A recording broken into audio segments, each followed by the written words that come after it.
Welcome and good afternoon. This is Commish Orr. Today we're going to give a little update on my Payoff Pitch solo league that I am running. I also want to highlight a crazy game that I had in Payoff Pitch in this league just a couple games ago. So I want to highlight that, but then kind of give you an update on where we're at after roughly 11 to 12 games into this 54 game season. This is season 2 of this league, actually. And just for your information, so as an update, if you haven't watched these videos before, I have 8 teams in the league. Three teams in each league are made up of Hall of Famers, and then the 4th team is made up of great players that aren't in the Hall of Fame.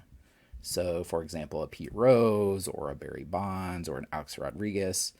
The only qualification is that they cannot be an active player. They have to be retired. So sometimes when players retire, they enter the leagues, such as Joey Votto recently retired and became eligible to enter the league. And so he actually came in because he's a better player than, I can't remember who the other player was that he replaced. Oh, Will Clark. I think Will Clark was the other player that was in the league that left the league when Joey Votto entered. So that's the only qualification. And then, of course, when players are elected to the Hall of Fame, they become eligible to play on one of the Hall of Fame teams. So that's kind of the basis for the league. And this league was created before the recent Legends and Busts set that Payoff Pitch came out with. This is basically what I did is I took the top, what I considered the top season for these particular players to add to this league. So you have players of various season cards playing in the same league. The one disadvantage was, of course, there are only so many seasons of Payoff Pitch, so you don't have access to every season in order to card some of those players. And we'll talk about that in a little bit. In any event, let's talk about the crazy game that happened a couple games ago. It's one of the craziest games I've played. It was just insane. And so I thought I'd highlight that. And it was between the Houston Hoots, who you can see were on top of the National League standings, and the Chicago Docs. The Chicago Docs is the non-Hall of Fame team. And they were last place last year in Season 1. But this year they've been doing quite a bit better, at least to start the season here. They've been doing quite a bit better.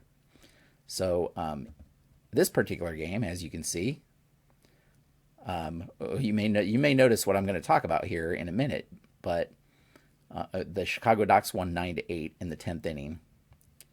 They out-hit Houston 16-14. But look at how many errors Chicago had. 7 errors they committed, and they still won this game. So, how did it come about? Well, we had Pete Alexander on the mound for the Houston Hoots facing off against Cole Hamels again, a recent addition to the Chicago Docs after his retirement a few months ago. And so this was only his second start. He had a rough first outing, and as you can see, he's going to have a rough second outing here. In fact, Houston got on the board in the first inning when Roberto Clemente walked, stole second, and then we had the first error for Chicago. It was a throwing error by Buster Posey that allowed Clemente to get to third, and he scored on a ground out by Rogers Hornsby. So that was in the first inning. The bottom of the first was a 1-2-3 inning for Pete Alexander. But more surprising is that Pete Rose was injured on this grounded to short. He twisted his ankle or something running to the base. It was a rare play. And so he had to come out of the game. And so Albert Pujols moved over to left, and Ken Boyer came in to play third base, is how that happened. But as you can see, so for the first 3 innings, it was a pretty typical game. The Houston grounded into a double play in the second for Hamels to get out of a jam there. And then once again in the third, we had another error, this time by Hamels himself, when he bobbled one here that allowed Rogers Hornsby to get to first. But he was able to get out of that inning without allowing a run. Not so fortunate in the fourth, when Dave Bancroft led off with a single. Eddie Matthews walked. He did get Ted Simmons to fly out to right, but then Tim Raines singled to load the bases, I believe, and then Clemente singled.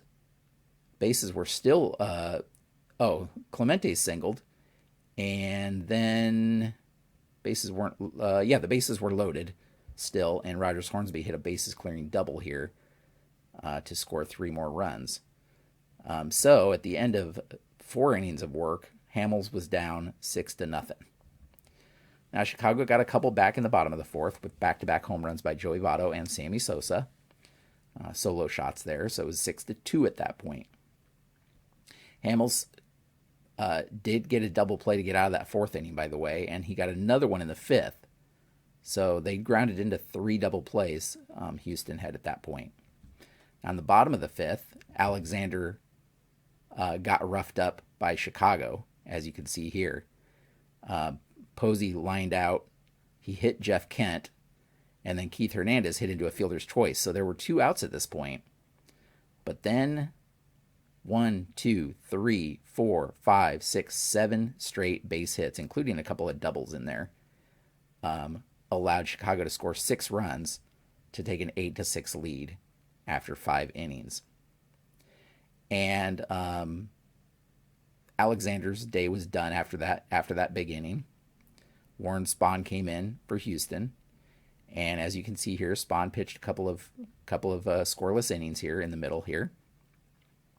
Meanwhile, Jim Jeffries for Chicago allowed a run here in the 7th. But before we get to that, let's talk about the 6th. The 6th, we had yet another error to lead off the inning, this time by Ken Boyer. I believe, by Ken Boyer. And they ended up loading the bases again with 1 out. And then Jeff Bagwell flew out to Jim Edmonds in center, and Edmonds threw out Ted Simmons at the plate for the 3rd out. So a fly ball double play there, and it was on a defense check. So we had a ton of defense checks this game, just by luck, just a ton of defense checks. So we had a defense check where it was fly ball short ? And if the outfielder has an arm less than 5, I believe it is, or 5 or less, then he doubles off the lead runner. And in Edmonds' case, his arm is a 4, I believe, and so he doubled off the lead runner in that case. So Hamels gets out of that inning, even though the bases were loaded with 1 out.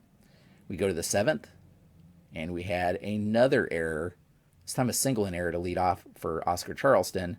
And this was a throwing error by Tulowitzki. And so they would score a run there when Dave Bancroft doubled him in, but it was an unearned run there in the 7th, this time against Jim Jeffries. And so Jeffries would pitch a little bit more than an inning, as we can see here. He pitched into the 8th, but once again, Edmonds, who had just to end the 7th, after that RBI double, once again, we had a case where Eddie Matthews flew out to center, and it was another defense check, a short fly ball, and Matthews got gunned down going to 3rd. So Edmonds, in back-to-back innings, threw out a runner on the bases to end the inning. Crazy. Now, in the 8th, he then committed an error. As I said, there were just a ton of defense checks in this game. So he had an error here in the 8th. Billy Wagner came in because, again, it was 8-7 at this point. And they were just trying to stop the damage, and hopefully Billy Wagner was going to be able to get this save here. And Wagner got out of that 8th inning without allowing a run, which was good. So Chicago carries an 8-7 lead into the 9th. They don't really do much in their part of the inning here. Warren Spahn turned things over to Trevor Hoffman in the 8th, and Hoffman got out of that one with a ground ball double play.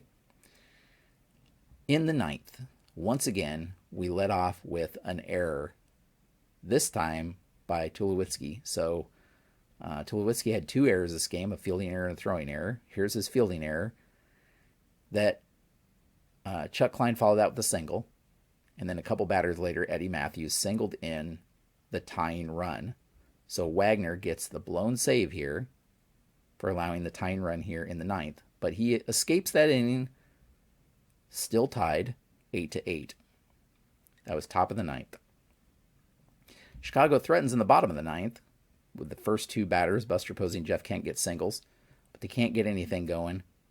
And that inning ends in another ground ball double play. Or I guess that was the 8th. The 9th, they had a base runner on, but they couldn't score him. I forgot they batted around in the 5th, so the innings are off a little bit here. So we go to the top of the 10th.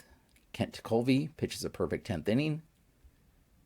And then in the bottom of the 10th, and I should mention, even though it was a perfect inning, we had our 7th error of the game when Buster Posey dropped a foul ball pop-up. So 7 errors by Chicago here. In that case, it didn't hurt them because Bagwell ended up striking out. So then we headed to the bottom of the 10th. Tulowitzki starts the inning with a single. Buster Posey singles. This is against Jesse Haynes. Jeff Kent flies out, and then Keith Hernandez comes through. He was 0 for 5 so far in the game with a walk-off double to win it 9-8. So, crazy because there were so many errors. I'd never seen so many defensive checks in a game before. 7 of those resulted in errors, of course, and then two in a row here, or 2 innings in a row, we had fly ball double plays because of a defensive check. Just crazy. I've never seen it before, and it's just nuts. So that ended up, now both these teams are 7-5 after that game. Now, though, let's go to the see where we're at in the general standings and give you just a little update on the league itself. I'm going to blow this up so you can actually see it. The one crazy thing, so most teams have played 11 or 12 games. Okay. Look at the ERA in the American League. This is the overall ERA, 6.56. So the American League is hitting 300 with a 6.56 ERA. New York, after 11 games, has an ERA over 8. Just horrible. Horrible. Even the best team has an ERA of 5.79 in the American League. Now, the National League, ERA is 4.02, much more reasonable, 250 batting average. Now, the interesting thing is last year we saw something similar. American League ERA was 4.95. That's a third of a season, by the way. So 54 games, 4.95 ERA, which is very high, but not as high as it is this year, but still very high. And the National League ended at 4.18. So the National League has always been a better pitching or weaker hitting league. And we're just seeing it even accentuated even more this season so far. I'd imagine that this is going to drop. I would imagine this is going to drop down some. Still going to be high, I'm sure. But 495 last year. It's considerably higher this year and is just insane. But again, only through 11 games. There's still a lot of time left.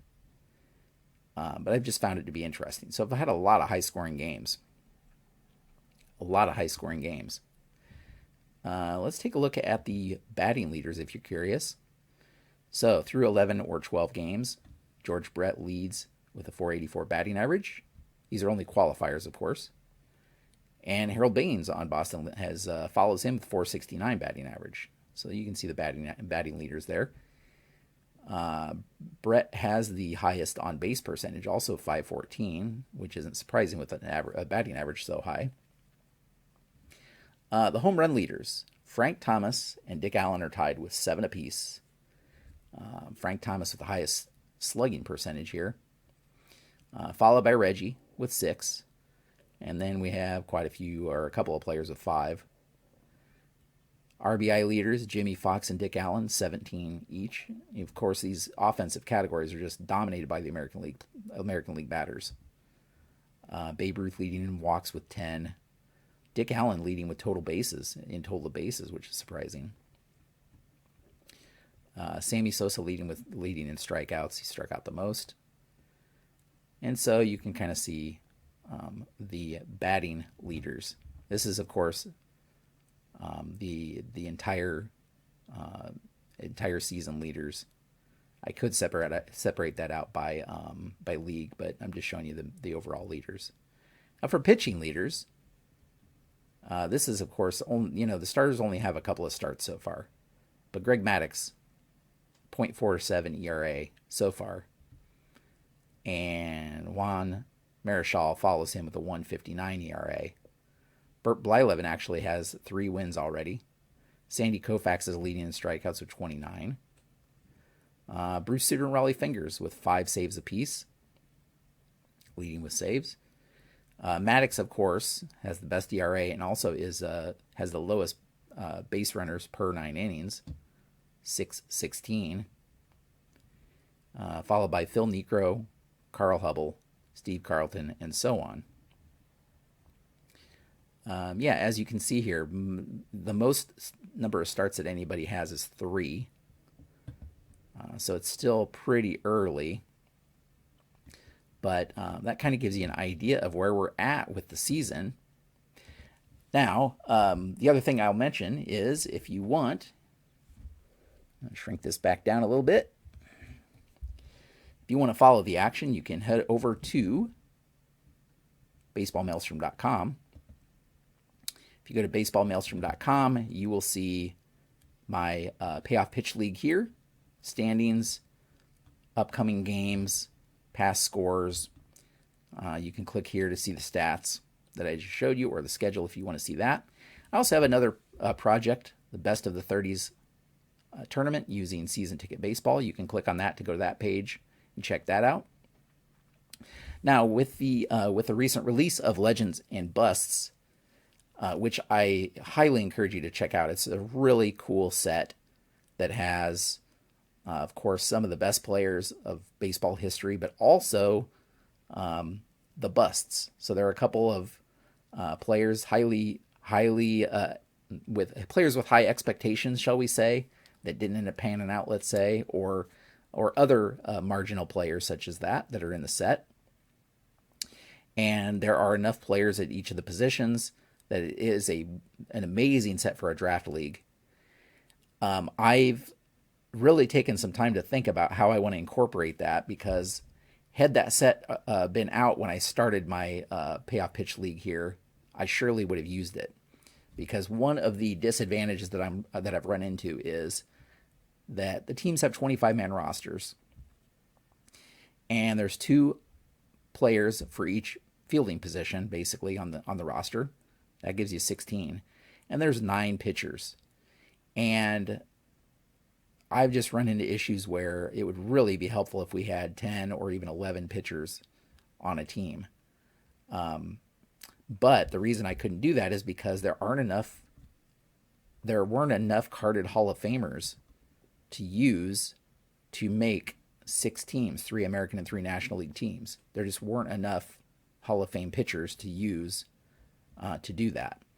Now, there are enough Hall of Fame pitchers, but there weren't enough carded Hall of Fame pitchers. Now, the Legends and Bust set would change that, would correct that problem. But I am hesitant to use it right now in the middle of this season because I've been using the cards the way I've been using them now for, I've played one entire season this way, and I'm in the middle of this one, and I hate to change mid-season and add players and change the cards and that kind of thing. Cards, I believe, are based on their careers, so it's not just one season for these players, but based on their careers. And so I think what I'll probably end up doing is finishing this season out, season 2, and then incorporating the Legends Bust. But I don't know. I'm kind of on the fence about it. because it sure would be handy to have a couple of extra pitchers on each team, especially for some of these blowout games, because I would be able to have more realistic pitcher usage in those cases because they'd have a deeper bullpen. The problem is now, especially in the American League, you get a big blowout and you run out of relief pitchers pretty quickly. You just run out of pitchers. And of course, then you have to have problems of pitchers pitching on back-to-back days, or you don't want to use them 3 days in a row. So I've kind of had to homebrew some pitcher stamina to make sure that pitchers can continue to pitch even when they shouldn't, according to the rules. So let me know your thoughts down below. Let me know what you think of the league, but also the legends and busts. I don't know if there's what have you done if you've had, let's say, a draft league and then new cards come out or whatever? Have you incorporated those mid project, or have you waited till the end of a current project and then started fresh with that? Because it's, as I said, I think I definitely want to use those cards, but I'm just hesitant to use those mid-project, even though it would alleviate some of those problems. But I think I want the stats to be consistent. And since I have one entire season, even though it was a third of a season, one season for me of stats with these set of cards, I don't really want to change things at this point. But let me know your thoughts down below. Hopefully you enjoyed that little update. I appreciate you watching. Consider subscribing if you want to see more content like this. I do some other random content too. I did some Stats 101 videos. I've done some breakdowns of play-by-play data to see where how runners advance and where balls are hit and that kind of thing. Check those out as well. And until next time, thank you so much for watching. Have a great evening.